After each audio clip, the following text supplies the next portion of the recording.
What is the purpose of having a curfew in the NFL? Well, it's twofold. Number one, it ensures the fact that the players aren't out on the town doing stupid things. There's an old saying in the NFL that nothing good ever happens after midnight, and that if news breaks overnight about something, it's never good. By having a curfew, you prevent your players from partying out late, getting involved with the wrong crowd, going to the bars, and all of that stuff. You ensure the fact that from the time Saturday night hits to the time Sunday morning rolls around, nothing changes regarding the status of any of your players. However, number two, it ensures the fact that the players are well rested and are getting the appropriate amount of sleep. It's not easy as it is to play a sport like football, let alone on little to no rest. Just like you at your job probably perform way better when you have a solid night of sleep versus when you don't and you're staying up because the smoke alarm went off, or you had a bad dream, or the baby won't stop crying, or the dog won't stop barking, football players are the same exact way. I even argue that the second reason is a bigger reason why curfew is a thing than the first, and that if one of the primary purposes of a curfew isn't to get sleep and get well rested to be prepared for the game, then the curfew is somewhat pointless. So what happens when a team has no idea what a curfew is? And I'm not talking about the players not knowing what curfew is and being on the opposite page of their coaching staff. I'm talking about what happens when the front office trusts its players so little that they defeat the entire purpose of having a curfew in the first place. Because this team you've been watching stink up the joint this entire time is the 1970 Houston Oilers. And during this 1970 season, just about everything that could have gone wrong for Houston did, as they were one of the worst teams in football. And let's just say that the front office didn't help matters much. Because prior to their Week 13 game against the Cincinnati Bengals, in the penultimate game of the season, the Oilers had what had to be, considering the circumstances, the dumbest curfew in NFL history. And it deserves a deep dive here today, more than half a century later. Because this is the story behind the Houston Oilers, and a lesson in trust, or rather, a lesson in distrust. Make sure you hit that like button down below, subscribe, and turn on the notification bell so you don't miss a single video that we post on the channel. Because we post every single day on here about the weird and the wacky history of the NFL with stories like this one that you may not have heard of before. So if you like that sort of stuff, then this is definitely the place for you. Thanks in advance for liking and subscribing and for joining this community. And with that in mind, let's talk about the oil crisis with the bed checks. Before I break down the actual incident in question and how insane it was, we need some context to understand how the Oilers were looking heading into that game, as well as the importance of the game at hand. We were 12 weeks into the 1970 season, and I think it's fair to say that the Houston Oilers were one of the worst teams in football. After making it to the playoffs in the AFL the previous year in 1969, despite finishing at 500, they were atrocious in their first season in the post-merger era. With 2 weeks to go in the season, the Oilers found themselves at 3-8-1, dead last in the AFC Central and out of the playoff hunt, which is impressive to have already been mathematically eliminated from the playoffs when the division leader with 2 games to go was sitting at 6-6. After starting the season 2-1, the Oilers had won just 1 of their ensuing 9 games, thanks in part to the 3rd worst defense in the conference, the 3rd worst point differential in the conference, and the 4th worst offense in the conference. There was one particular stretch where the Oilers scored single digits in 3 out of 4 games, and the Oilers were coming off of a loss on national television on Monday Night Football in Week 12 to the Cleveland Browns, which put the final dagger in what was one of the worst seasons in franchise history. Seeing as the Oilers finished the season, allowing the 2nd most points in football, the 2nd most yards in football, and the most passing touchdowns in football, it's not hard to see why they were an inept team that couldn't get anything going. And now for the Oilers, after how bad their season had gone thus far, there were just 2 games left. Only 2 more games before this disastrous campaign of theirs finally came to an end. And up next for the Oilers was this game right here, as in a battle against the Cincinnati Bengals. The Oilers have been mathematically eliminated But this was a big game for Cincinnati, especially seeing as back in Week 3, the Bengals lost to the Oilers. Cincinnati started the season off just 1-6 through their first 7 games, and at the halfway point, looked dead in the water. However, after winning 5 straight games, somehow, in what can only be described as one of the greatest midseason turnarounds of all time, they were tied for first place in the AFC Central with the Cleveland Browns, from 1 win at the halfway point to first place. And seeing as the Browns played the Cowboys that Saturday and lost, the Bengals actually entered Sunday's game in sole possession of first place by half a game, controlling their own destiny. If the Bengals could win their final 2 games of the season, then they would win their first division title in franchise history and go from 1-6 to the postseason against all odds. So even though the Oilers had nothing to play for outside of pride, this was a big game, and the Oilers were looking to play spoiler and reverse their losing stretch and get the sweep on a divisional opponent. Now, the Oilers were playing this game at home, playing it indoors at the Astrodome. Today, a lot of teams will have their players check into a hotel the night before a home game. You want to have all the players in a centralized location, not have to worry about anything, and keep them under control to do some final meetings and meals before the day of the game. In fact, today, it's extremely rare to have teams that don't check into hotels before the game, whether they're at home or on the road.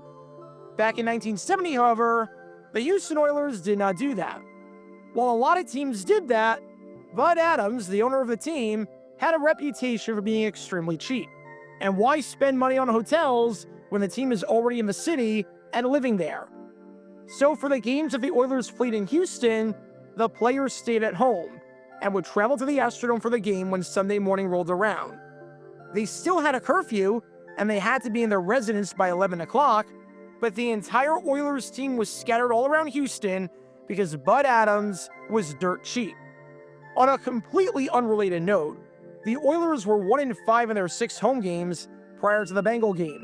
And even though they weren't all that good, they looked significantly better on the road, generally speaking, than they did at home.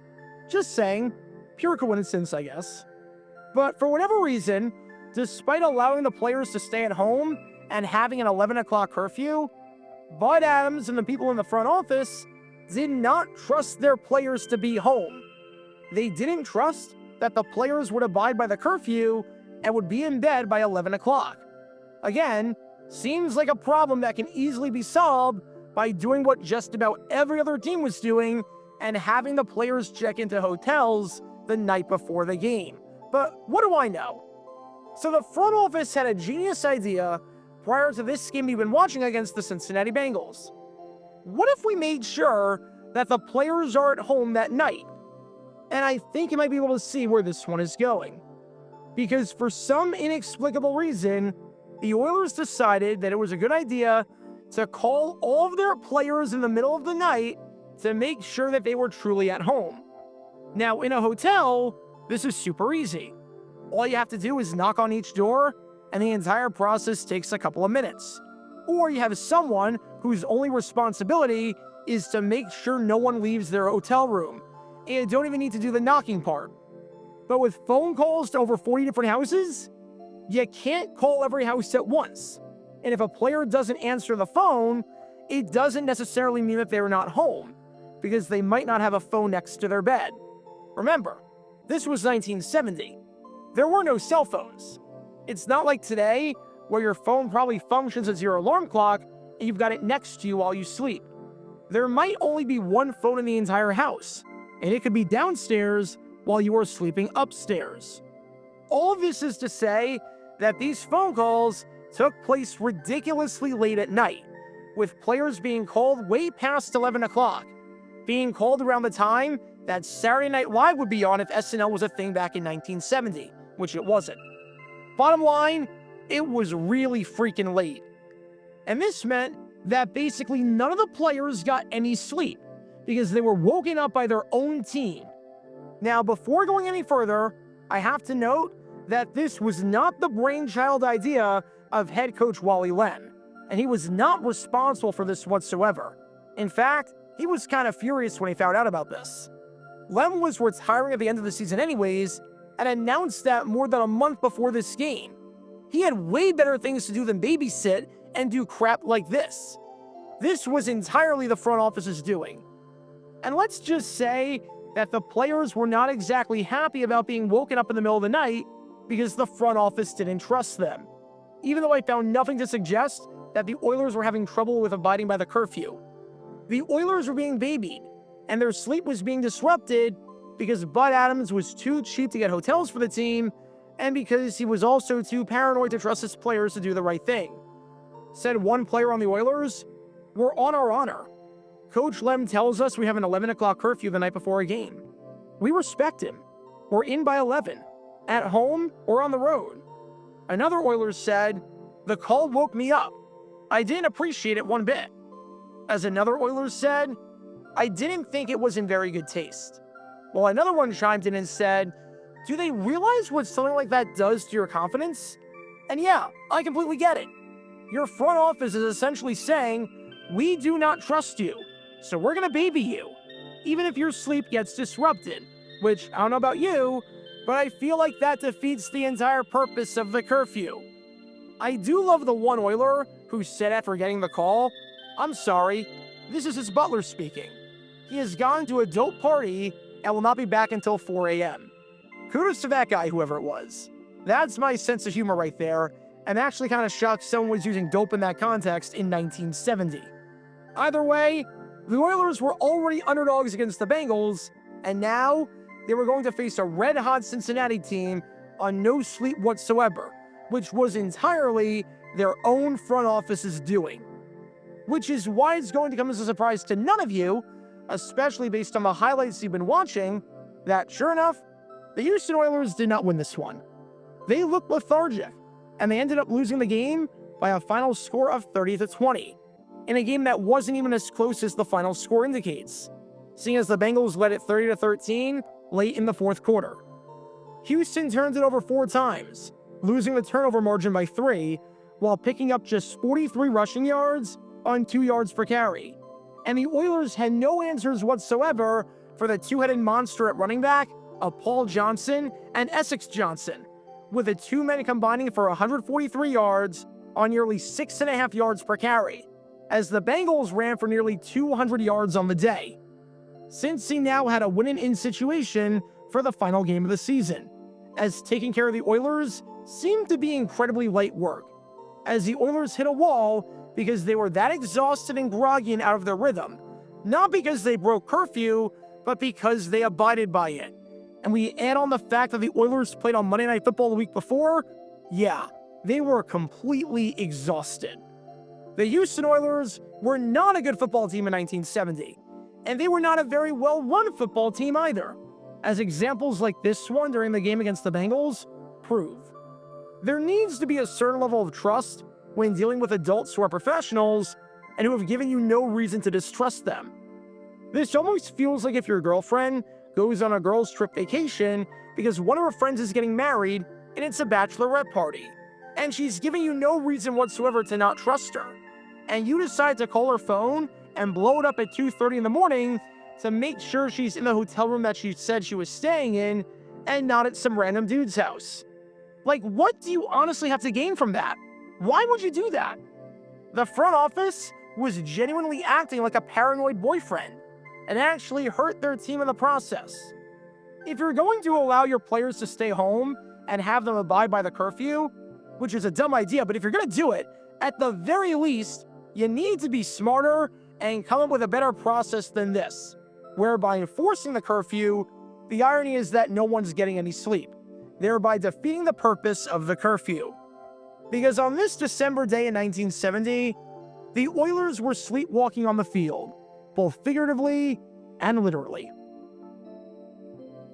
Check out our live streaming schedule for the next few days. We're live every single day on this channel, whether we're covering a sporting event or playing GeoGuessr or just taking your requests. So make sure you like and subscribe and turn on the notification bell so you don't miss a single time that we go live and so that you can join this community. Also, thanks to all our members and our Patreon supporters who get exclusive perks like their name at the end of each video, members-only Q&A streams, and cool emojis to use on videos and during streams. See how you can join this community and become a member or a Patreon member by clicking the link in the description below.